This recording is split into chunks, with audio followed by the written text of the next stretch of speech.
যতদিন এই সৎসঙ্গ না করবি ততদিন জন্ম মরণ একটা মারাত্মক ভ্রম কাজ করছে তোর ভেতরে।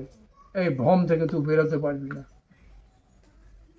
এই জন্য সৎসঙ্গের কতখানি প্রয়োজনীয়তা এইটা আজ এই শিবপাড়ি পরম তীর্থে তোমরা সমবেত হয়েছ। আমাদের তিনজন উপদেষ্টা, প্রথম পুরুষ, এক ব্রহ্মা, এক বিষ্ণু, এক মহেশ্বর। সেই বিষ্ণু ভগবান বহু উপদেশ করেছেন। তার প্রিয় শিষ্য ছিল তখন ঋভুকে। ব্রহ্মাজিও তার প্রিয় শিষ্য সনক, সনাতন, সনত কুমার এবং সুজাতাকে এই তত্ত্ব উপদেশ করেছিল। পরবর্তীকালে সেই বিষ্ণু লীলাবতার রূপে, শ্রীকৃষ্ণ রূপে এসে তার প্রিয় শিষ্যকে অর্জুনকে উপদেশ করেছিল। আর ভগবান মহাদেব তিনি শঙ্করাচার্য রূপে অবতীর্ণ হয়ে তার প্রিয় 4 শিষ্যকে উপদেশ করেছিলেন এই বর্তমান কলিযুগে। আর তাদের 3 জনের যে উপদেশ সেটা কোনো ধর্ম উপদেশ করেনি, আধ্যাত্ম জ্ঞানের উপদেশ করেছে। কেন না তোমরা জানো, মহাভারতে পঞ্চপাণ্ডবের ভেতরে বা তৎকালীন যত কিছু মানুষ, ধর্মপ্রাণ মানুষ ছিল, তাদের ভেতরে সর্বশ্রেষ্ঠ ছিল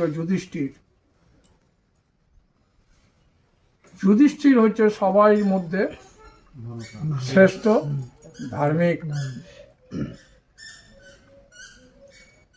আর এত ধর্মপ্রাণ ছেলে ছিল যে ওই একা সশরীরে স্বর্গে পর্যন্ত পৌঁছে গেছিল, ধর্মের এরকম জোর।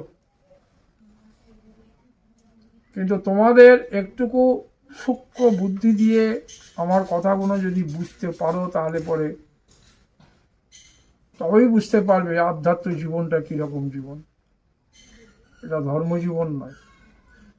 ধর্মের সর্বশ্রেষ্ঠ তৎকালীন ছিল যুধিষ্ঠির, কিন্তু ভগবান শ্রীকৃষ্ণ যুধিষ্ঠিরকে কোনোদিনই ভালোবাসত না। ভগবানের এই সংসারে সবচেয়ে প্রিয় ছিল অর্জুন। ভগবান নিজ মুখেও বলেছিলেন এই সংসারে সবচেয়ে প্রিয় আমার অর্জুন, যুধিষ্ঠির বলে। যুধিষ্ঠিরই ছিল সর্বশ্রেষ্ঠ ধার্মিক। আর এই পরম তত্ত্বটা কোনো ধর্মপ্রাণ যুধিষ্ঠিরকে বা কোনো ধর্মপ্রাণ সাধুকে বলেনি, বলেছে অর্জুনকে। এই থেকে প্রশ্ন জেগে যায় তোমার ভেতরে। সেই জন্য ভগবান শেষ কথা দিয়েও বুঝিয়েছে সর্বধর্মান পরিত্যাজ্য। তুমি ধর্ম দিয়ে আমাকে জানতে পারবে না। আর একটা কথা দেখো, অর্জুন ভগবানের কখনো ভক্ত ছিল না, সেই জন্য ভক্ত হয়েও পারবে না। অর্জুন ভগবানের ছিল সখা। অর্জুন শরণাগতি কি জিনিস জানতো না। যারা শরণাগতি জানতো তাদেরকে ভগবানের এই তত্ত্ব বোঝায়নি। তাহলে এখানে তোমাদের একটা প্রশ্ন হবে, অর্জুনকে কেন বলেছিল? এবং এই সংসারে যত প্রিয় ভগবানের ভক্তরা ছিল, রাধা,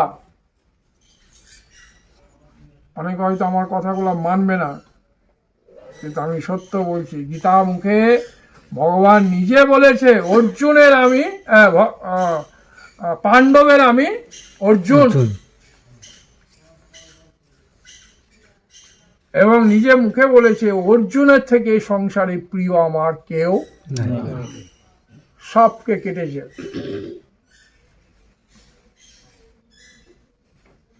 আর অর্জুনের এর প্রিয়তার কারণই ছিল অর্জুন ভগবানের প্রত্যেকটা বাক্যগুণকে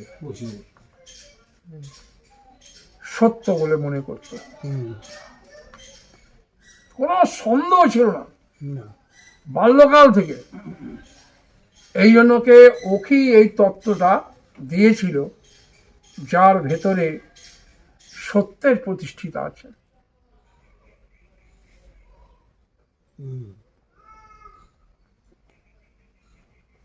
এই জন্য অর্জুনকেই ভগবান এই তত্ত্বটা দিয়েছিল কি অর্জুনের মতন সত্যবাদী যুধিষ্ঠিরও ছিল, সবকিছুই ছিল, তথাপি যুধিষ্ঠির কেউ খুব প্রিয় বলেনি, যুধিষ্ঠির কেউ তত্ত্বটা দেয়নি, দিয়েছে কাকে? অর্জুন। আধ্যাত্ম জীবন ধর্ম জীবনে হবে না। যুধিষ্ঠির যেহেতু একটা পদে আছে, ধর্মপদে, সেই জন্য ওর ভেতরে এটা না দিয়ে কার ভেতরে দিয়েছে? অর্জুনের ভেতরে। ওর ভেতরে সত্য ছিল। আমি বলি তোমরা আধ্যাত্ম জীবনে সত্যে প্রতিষ্ঠিত হও, দৃঢ় সংকল্প হও, আর সবচেয়ে ইম্পর্টেন্ট হচ্ছে সৎ চরিত্রবান হতে হবে। এই তিনটে যার ভেতরে আছে, এই সংসার তাকে দুঃখ দিতে পারবে না। আর এই তিনটে যদি না থাকে, তুমি MA করো, PhD করো, ইঞ্জিনিয়ার বানো, ডাক্তার বানো, তুমি যাই বানবে বানো, তুমি দেশের কলঙ্ক হবে এবং সংসারের একটা বোঝা হয়ে যাবে। আর যার ভেতরে এই সত্য প্রতিষ্ঠিত হয়ে আছে, দৃঢ় সংকল্প যার আছে এবং সৎ চরিত্রবান ছেলে, সে হবে জাতির অলংকার, সমাজের পরিত্রাণকর্তা। ওর দ্বারা থেকেই বহু মানুষ পরিত্রাণ পাবে এবং সে বাড়ির ঐশ্বর্য হবে। এই সম্পূর্ণ ব্যাপারটা কিন্তু আমার নিজের উপরই নির্ভর করছে। আর এটা গঙ্গা জলে চান করেও হবে না, পুজো করেও হবে না, মন্দিরে ঘুরে বেরিয়ে মাথা ঠুকে ঠুকে তীর্থে তীর্থে ঘুরে বেড়ালেও হবে না। এটা সম্পূর্ণ এই চরিত্রটা, এই আদর্শটা যদি বানাতে হয়, সেটা সদ্গুরু দ্বারাই তোমাকে বানতে হবে, অন্যথা হইবার নয়। কেউ যদি সম্পূর্ণ গুরু বাক্যের উপরে যদি প্রতিষ্ঠিত হয়ে যায়, তো আমি বলতে পারি ব্রহ্মা বিষ্ণু মহেশ্বর কেউ সংসারে জন্ম নেয়নি, কোনো দেবী জন্ম নেয়নি, কালী দুর্গা সরস্বতী কেউ জন্ম নেয়নি যে ওই কেশরগোকে স্পর্শ করবে। এই মর্মে ভগবান মহাদেব নিজেই বর্ণনা করেছে। আর ভগবান মহাদেব নিজে কার মধ্য দিয়ে এটাকে বর্ণনা করছে? গুরুর মধ্য দিয়ে। কিন্তু বলছে ভগবান মহাদেবই আত্মরূপে তিনি প্রতিষ্ঠিত সর্বজীব হৃদয়ে। কিন্তু সব জীব হৃদয়ে হলেও প্রকাশটা হবে গুরুর মধ্য দিয়ে।